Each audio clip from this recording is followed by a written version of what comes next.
Most people get this wrong when starting a company in Nepal. They think it's just about filling a form and opening a business. But the truth is, one small legal mistake in the early steps can delay your business for months or even block it completely. Here's the truth no one tells you. Starting a company in Nepal is actually straightforward if you understand the exact order of legal steps, the right documents, and how the registration system really works behind the scenes. And in this video, I'm going to walk you through everything step by step in a simple, practical way, so you can legally register your company in Nepal without confusion, without wasting time, and without expensive mistakes. By the end, you will know exactly how to choose your company type, register with the right government office, get your tax numbers, open a bank account, and legally start operating your business in Nepal. And stay with me, because in a minute I'll show you the step that most beginners miss, and that's the one that causes delays for weeks. Let's start from the very beginning. If you want to start a company in Nepal in 2026, the first thing you need to understand is that business registration is handled mainly by the Office of Company Registrar, commonly called OCARD. This is the main authority responsible for registering private limited companies, public companies, and other legal business structures. But here's where most people fail.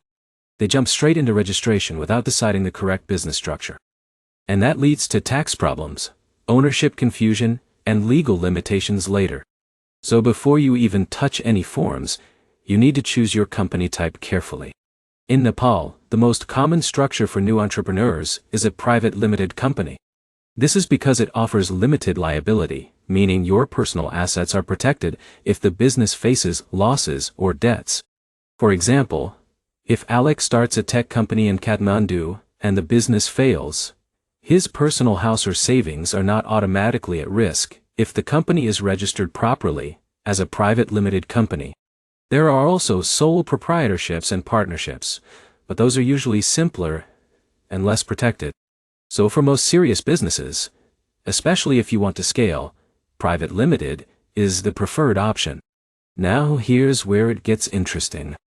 Once you decide your company type, the next critical step is name reservation. And this is something people underestimate completely. The company name in Nepal must be approved by the OCR before you can proceed. You cannot just pick any name and start operating. The name must be unique, not misleading, and compliant with government rules. For example, if John tries to register a company called Nepal National Bank Services, it will likely be rejected because it misleads customers into thinking it is a government or licensed banking institution. So instead, you choose a unique name like Himalayan Digital Solutions PVT Limited and submit it for approval. Now, here's the problem. Many people submit names without checking availability, and they lose days waiting for rejection. The smarter approach is to prepare 3 to 5 name options before applying. Once your name is approved, you move to the documentation stage. This is where things start to feel complicated, but I'll simplify it for you. You will typically need the company memorandum of association and articles of association. These documents define what your company does, who owns it, how decisions are made, and how profits are shared. Think of it like the constitution of your business. For example, if Jake and Maria are starting a travel company in Pokhara, they must clearly define in these documents who owns what percentage, who manages daily operations, and what happens if one partner wants to leave the company. Now here's where most people fail again. They download random templates from the internet and submit them without understanding what they are signing. This can create long-term legal problems, especially when the business grows. So always make sure your documents reflect your actual business structure. Once your documents are ready, you submit everything to the Office of Company Registrar. At this stage, the government reviews your application, verifies your documents, and checks compliance.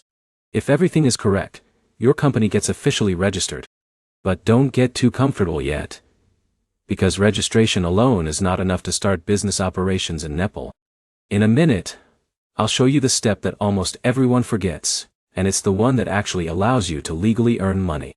After company registration, the next essential step is obtaining your permanent account number, commonly known as PAN.I. This is issued by the Inland Revenue Department. Without a PAN, your company cannot legally pay taxes or issue invoices. So even if your company is registered, it is not fully operational without this step. The process is relatively simple. You submit your company registration certificate, identification documents, and application form. Once approved, you receive your tax identification number. Now here's something important. Many new entrepreneurs think tax registration is optional at the beginning. But that is incorrect. Even if you are not generating revenue yet, you still need to register properly to avoid penalties later. Next, depending on your business type, you may also need VAT registration. VAT is value-added tax, and it applies if your business crosses a certain turnover threshold or deals in taxable goods and services. For example, if Alex runs an electronics shop in Kathmandu and his sales grow beyond the threshold, VAT registration becomes mandatory. Now let's talk about something very practical. Opening a bank account. Once you have your company registration certificate and PAN, you can open a corporate bank account in Nepal. This is essential because all business transactions should go through the company account, not personal accounts. Here's where it gets interesting. Many startups mix personal and business money in the beginning. This creates accounting chaos and tax issues later. So always separate your finances from day one. Now let's move to another important step that many people ignore. Depending on your industry, you may need additional licenses or approvals. For example, a restaurant may need health and municipal permits. A construction company may need industry-specific approvals. A travel agency may need tourism board registration. So your exact requirements depend on your business model. Now let's talk about timeline, because this is something everyone asks. On average, company registration in Nepal can take anywhere from a few days to a few weeks, depending on how complete your documents are and how fast approvals are processed. But here's the secret. Most delays are not caused by the government. They are caused by incomplete or incorrect applications. So if you prepare everything correctly from the start, the process becomes much smoother. Now let's go deeper into costs. The cost of starting a company in Nepal depends on your authorized capital and legal fees. Government registration fees are usually structured based on company size, while additional costs include documentation, legal assistance, and certification if you hire professionals. But here's something important. Many entrepreneurs try to cut costs by doing everything themselves, but they end up making mistakes that cost more time and money later. So the goal is not just to save money, but to do it correctly the first time. Now, let's talk about foreign investors, because this is a big topic. Foreigners can register companies in Nepal, but they must follow additional approval procedures and investment guidelines. This often involves approval from the Department of Industry, and sometimes minimum investment requirements. So if you are a foreign entrepreneur like John from the US planning to start a tech company in Kathmandu, you will need to follow both company registration and foreign investment approval processes. Now here's the part most people never think about. Registering your company is just the beginning. The real challenge is maintaining compliance after registration. This includes filing annual returns, maintaining proper accounting records, paying taxes on time, and updating any changes in company structure. If you ignore compliance, your company can face penalties or even get deregistered. So think of company registration as opening the door, but compliance as keeping the business alive.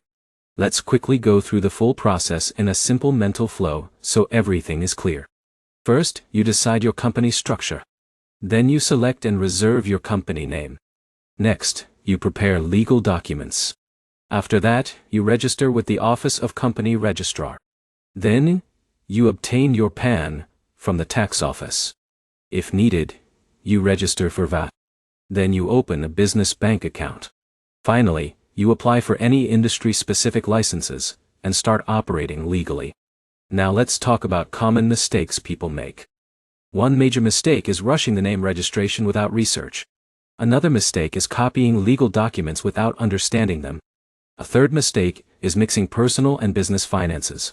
And the biggest mistake of all is ignoring post-registration compliance. If you avoid these mistakes, your chances of building a stable business in Nepal increase significantly. Now let's talk about something practical. If you are starting your first company, keep your structure simple. Don't overcomplicate ownership or operations.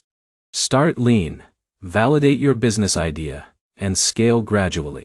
For example, if Jake is starting an online service business in Kathmandu, He should begin with a simple private limited structure, 1 or 2 partners, and basic operations before expanding.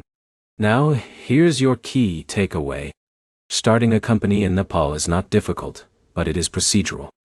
Every step has order and legal importance. If you follow the correct sequence, you will avoid delays, penalties, and confusion. If you skip steps or rush decisions, you will face problems later. So the smart approach is simple. Plan properly, register carefully, and stay compliant.